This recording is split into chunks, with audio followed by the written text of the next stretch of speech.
Pessoal, vamos dar continuidade à questão da cultura. A gente tinha já visto na aula passada alguns conceitos, como etnocentrismo, que é essa forma diferente de olhar para uma outra cultura ou uma pessoa que tem um modus operandi diferente e que compreende também olhar para a diferença, a, julgando com nossos próprios valores, a partir das noções nossas de certo e errado, né? Que são diferentes muitas vezes de determinada classe social, de uma pessoa ou de uma cultura mais distante, de um outro país, por exemplo. E a gente tinha visto também o quê? Dois tipos de tipificação da cultura, né? Classificações, que era material e imaterial. Hoje eu vou passar mais dois para vocês, tá? Que é a cultura popular e a cultura erudita, tá? Ou alta cultura. O que é essa alta cultura? É uma cultura proveniente da onde? Das classes dominantes. É um conceito criado por essas classes dominantes como uma forma de diferenciação social, de distinção social. Baseado no que? No próprio etnocentrismo. Por quê? Porque eles olham para as classes economicamente subalternas ou socialmente subalternas e menosprezam a cultura delas, nesse sentido que se cria esse conceito de alta cultura ou cultura erudita. E o que seria essa cultura erudita? Ela seria uma cultura ligada muito à formalidade e à erudição. Por exemplo, a alta cultura está muito vinculada com, por exemplo, música clássica. Ou mais antigamente, outros tipos de música, na Idade Média, músicas religiosas que exigem um treinamento para você aprender a tocar um instrumento, um órgão, um piano, um violino. Então, essa alta cultura, ela está muito ligada ao quê? A um conhecimento formal que você aprende de forma teórica. Muito difícil a gente pegar alguém que toca um instrumento erudito, por exemplo, que ou aprendeu na prática, assim, ó, pegou e aprendeu sem necessidade de ter estudado. O que é uma partitura, por exemplo. É difícil encontrar, tá? Então, essa cultura erudita, ela se baseia muito nessa ideia de um conhecimento que é a partir de um ensino, só que é um ensino formal, é uma coisa bastante educativa no sentido literal, num sentido mais no sentido mais estreito do negócio, tá? E por outro lado, a gente tem o que? A cultura das classes subalternas. Que é essa cultura das classes subalternas? É uma cultura que é vista como inferior. Eles se colocam como inferior? Não. Disseram que a cultura deles era inferior, né? Por isso a ideia de popular. E essa cultura popular, ela é o que? Ela serve para designar essas práticas e visões de mundo dessas classes socialmente mais baixas ou economicamente mais baixas. Sobretudo porque o conhecimento, os saberes populares, eles são transmitidos verbalmente, de forma oral. É um conhecimento que é transmitido pelas vivências. Essa cultura popular é uma cultura da prática, do cotidiano. Tanto que se a gente pegar, por exemplo, aquela ideia bizarra, uma pessoa culta, seria uma pessoa o quê? Que tem estudo. E esse é um ponto de diferenciação social. Hoje ele é um ponto de diferenciação social. Quem tem acesso à educação, quem tem acesso a esse conhecimento formal das universidades, por exemplo. Uma pessoa culta era considerada uma pessoa com estudo. Então uma pessoa sem estudo é uma pessoa sem cultura? Essa é a ideia da classe dominante. Dessas classes dominantes quando cunharam esse conceito. Só que o que a gente tem que ter na mente é que todos os povos têm conhecimento, todas as pessoas têm conhecimento. Conhecimento de uma pessoa que tem estudo, por exemplo, Vocês acham que esse tipo de conhecimento serve para ela se virar no mato, tal como o conhecimento da cultura caipira, o conhecimento das etnias nativas? Não, esse tipo de conhecimento ele serve aonde? Num determinado meio. Em outro meio é outro tipo de conhecimento que serve. E o que que essa cultura, o que que esses interlocutores, esses mentores desse conceito de alta cultura, cultura erudita dizem? Que isso aqui, que a cultura deles é superior. Só que essa coisa de comparar culturas, galera, não faz sentido. A cultura ela só faz sentido no próprio meio que ela se encontra, que ela é vivida pelas pessoas. Então, outro ponto que vocês não podem deixar de ter em mente também é considerar que não tem fronteira, é uma fronteira fixa, cercas, digamos, cercas intransponíveis, muros entre o que é considerado popular e o que é considerado erudito. Há o que? Existem permeabilidades culturais, existem o que? Apropriações. Esse é um outro conceitinho. Por exemplo, a ópera. A ópera, pouca gente sabe que ela é o que? Uma construção da cultura popular, certo? E que foi o que? Apropriada pelas classes superiores, as classes economicamente mais estáveis, assim, as elites culturais não, perdão, as elites econômicas. A ópera foi apropriada e elitizada. Ou seja, quem de nós aqui já foi em ópera? Quem de nós já viu uma ópera, abriu o YouTube para assistir uma ópera? Não, por quê? Porque eles simplesmente foram, cooptaram essa coisa que era medieval do povo, das pessoas pobres, trouxeram para um outro ambiente, um ambiente fechado, e elitizaram aquilo, transformaram o que? Em erudito. Mas a gente sabe que é uma forma de apropriação, não é apenas uma forma de apropriação. Não tem um muro, galera, fixo entre as coisas. Quando a gente está falando de cultura, a cultura não tem cerca, não pode ser delimitada, tá? Quando a gente viaja para fora do Brasil, por exemplo, você aprende várias coisas que você carrega com você, traz na sua mala. Então, nesse sentido é que não existem cercas. Se a gente está num contexto cultural diferente, a gente vai aprender determinadas coisas. Então, quando a gente está falando entre popular e erudito, a gente tem que entender que existem o quê?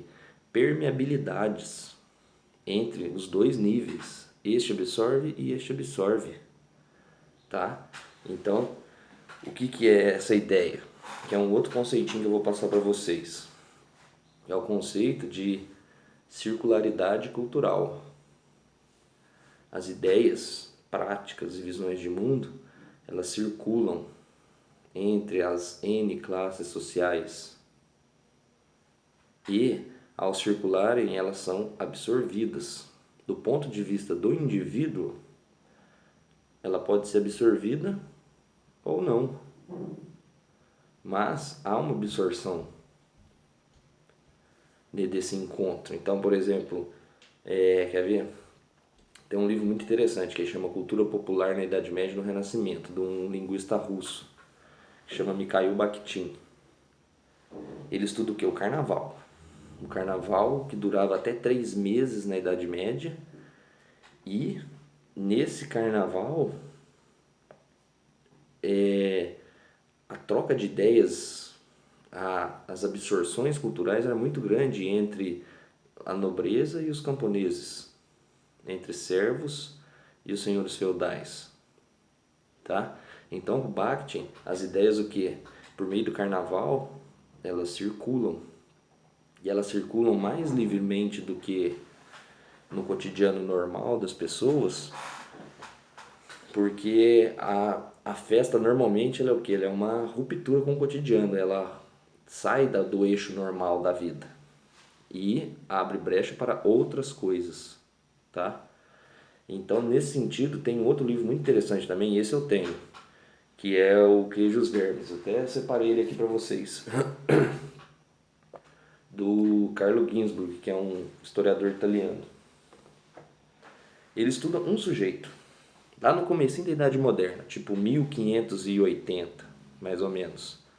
Um camponês, produtor de queijo, que foi processado 2 vezes pelo Santo Ofício, e na segunda vez ele foi preso, ele foi torturado, se pá. Agora não lembro se ele foi torturado, mas eu lembro que ele foi preso. E da segunda vez ele foi queimado, né? E aqui outro parênteses, né? Para quem acha que não teve Inquisição na Idade Moderna. Pelo contrário. A Idade Moderna, galera, a igreja pegou pesado nesse negócio, sobretudo depois ali do Concílio de Trento, que reafirmou vários dogmas e começou a perseguir mais os judeus, muçulmanos, enfim, pessoas que praticavam outra religião, tá? Mas enfim, o personagem é o Domenico Scandella, apelidado de Menóquio. E esse Menóquio era um sujeito normal, galera. Ele morava numa aldeia, se não me engano, no norte da Itália. Só que a diferença dele é que o cara sabia ler e escrever, coisa que não fazia parte do seu contexto cultural de classe popular ou classe subalterna. O que acontece? Esse sujeito ele teve acesso à leitura. Da aldeia dele, quase todas as pessoas, com exceção dos padres, por exemplo, eram o quê? Analfabetos, porque o conhecimento ele sempre pertenceu a uma classe dominante. E ele é uma forma de distinção social, né? Basta ver aquele vídeo lá. Sou engenheiro formado, melhor do que você. Né? Aquele velho ditadinho brasileiro, né? Você sabe com quem está falando. Uma forma de diferenciação social, o conhecimento. A engenharia, a engenharia. A pessoa que resolve o problema, arrumou o problema para ela, né? Mas enfim, a questão é o seguinte. O Menóquio, por ter lido muito, ele desenvolveu um pensamento muito diferente da galera da sua classe social. Então ele chegava nos botecos da época, nas tavernas, e falava que tanto de coisa. Ele duvidava, às vezes, que Deus existia, e ele falava um tanto de coisa, porque ele teve acesso a muito tipo de leitura. A gente já tinha acontecido a criação da imprensa, então já tinha acesso à leitura, tá? E aí ele se complicou todo no livro, porque alguém denunciou ele, né? E na Inquisição, basta a denúncia, né? Porque aí denunciado você já, a priori, você já é culpado, né? Aí você tem que se virar para sair dessa. Enfim, a questão é que, né, o Menóquio, o personagem desse livro,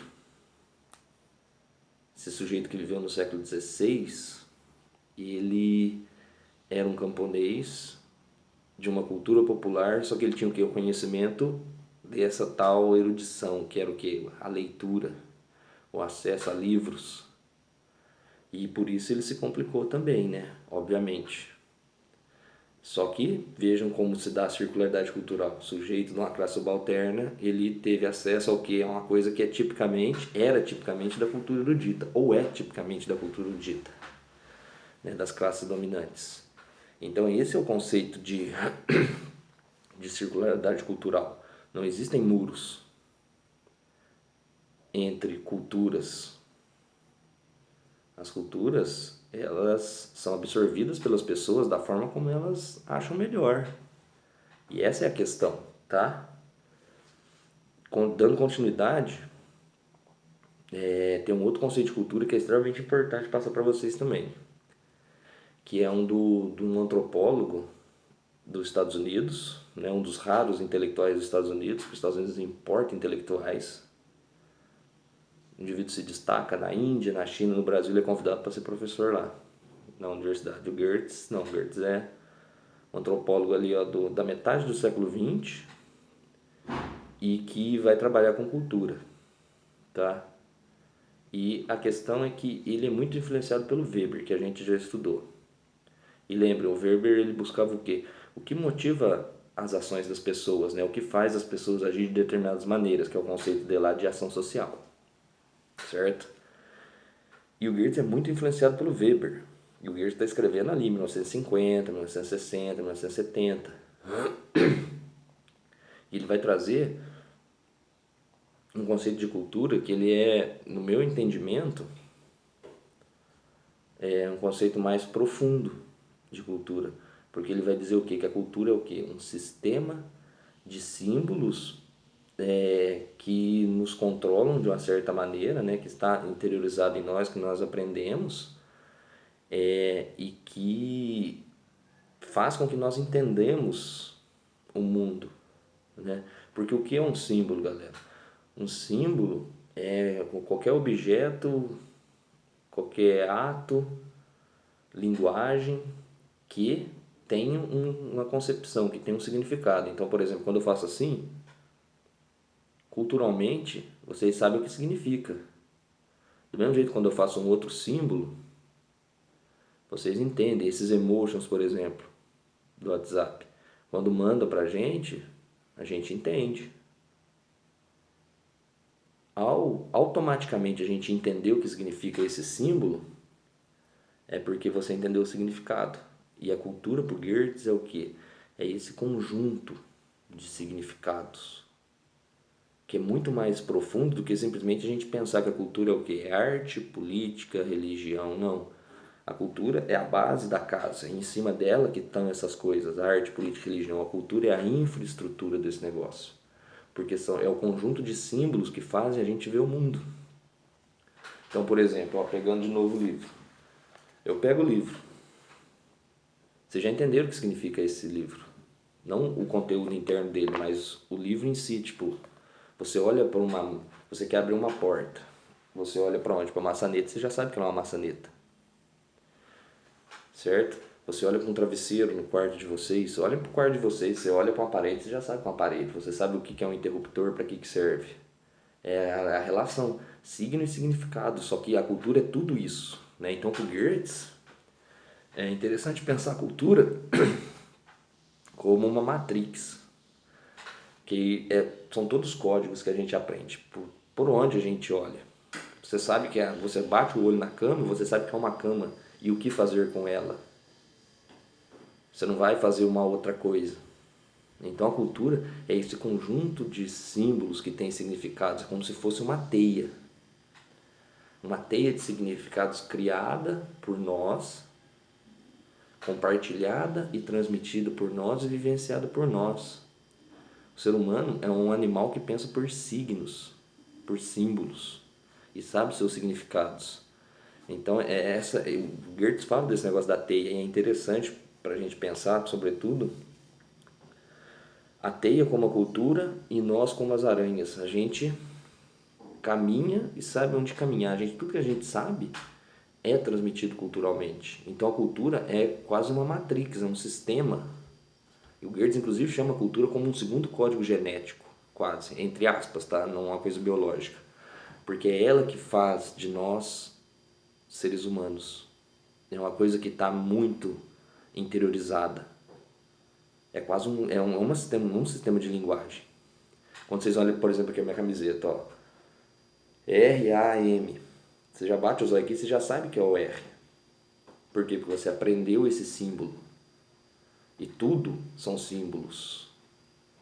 Então a cultura é o que? Esse conjunto de significados que são transmitidos para nós historicamente, né?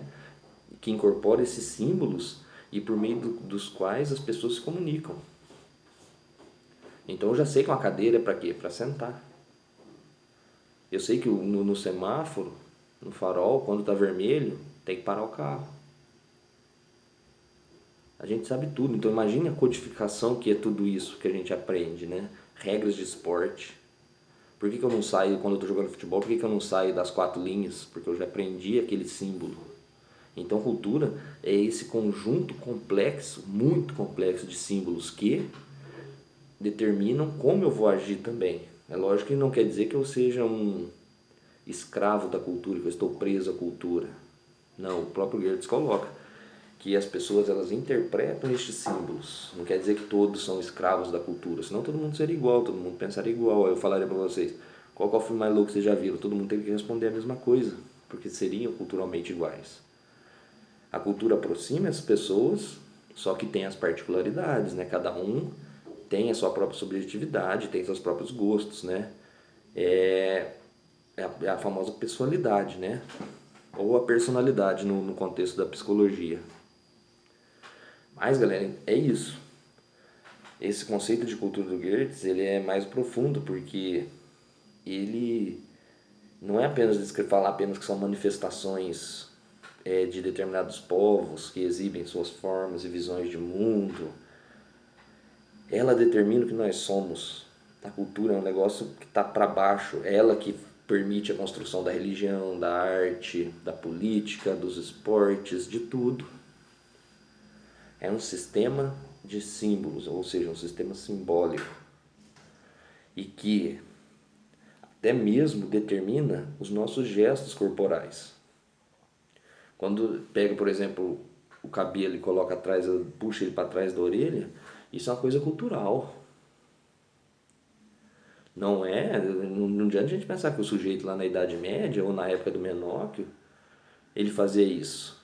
Do mesmo modo que amarrar o cabelo ou o penteado de um cabelo curto seja uma coisa natural. Quando a gente está lidando com cultura, galera, a gente está se afastando do que? Da biologia. A cultura, no entendimento, muitas vezes, ela é o que? É o contraposto da biologia. Isso aí está presente mesmo no conceito de gênero, tá? A noção de masculino e feminino é justamente criada para contrapor as noções de biológico, justamente para quê? Para permitir que a mulher fuja daquela ideia necessária de ser mãe, o que aprende é o que? A vida doméstica, né? Mas enfim, a cultura, galera, então, é essa teia de significados. Eu sei que é uma cadeira e o que fazer com ela. Do mesmo jeito que eu sei tudo. Eu vou sair da minha casa, eu sei todos os aspectos, eu já sei onde andar na rua em Marília. Por quê? Porque eu já absorvi esses símbolos. Cada rua, cada esquina, cada sinal. Então, guardem essa ideia. A cultura é um conjunto de significados que são transmitidos entre as gerações, né? E que é um conjunto que é formado por esses símbolos que servem para as pessoas comunicar. Se vocês estão entendendo o que eu estou falando, de um ponto de vista literal da língua, é cultura. Vocês já aprenderam o significado fonético das palavras. E é por isso que nesse conceito do Goethe, cultura é o que? Tudo. A forma como eu estou sentado aqui, ela é cultural. Cruzar a perna para sentar não é uma coisa natural. O cara do Paleolítico não cruzava. E esse é outro ponto. A cultura, ela tem o quê? Ela tem validade e legitimidade no tempo e no espaço. Ela só tem sentido num determinado tempo, num determinado espaço. É a mesma coisa de falar menino veste azul, menina veste rosa. Vai lá no cara do Paleolítico e fala isso para ele. Ele não tem essa concepção. O sujeito medieval não tem essa concepção. Essa concepção não deve ter 100 anos, galera. Se pá um pouquinho mais que isso. São coisas recentes na história. Mas era isso, tá, galera? Conceito de cultura popular, cultura erudita, apropriação cultural, circularidade cultural e esse conceito de cultura do Goethe que é esse sistema simbólico, né, esses mecanismos de controle da nossa ação e da nossa forma de pensar, que é muito mais profundo, é quase uma infraestrutura que o Goethe, eu falei para vocês, ele coloca, entre aspas, que opera quase como um segundo código genético, porque é o que faz a gente ver as coisas. É o nosso olhar simbólico para entender as coisas. Beleza? É isso aí, galera.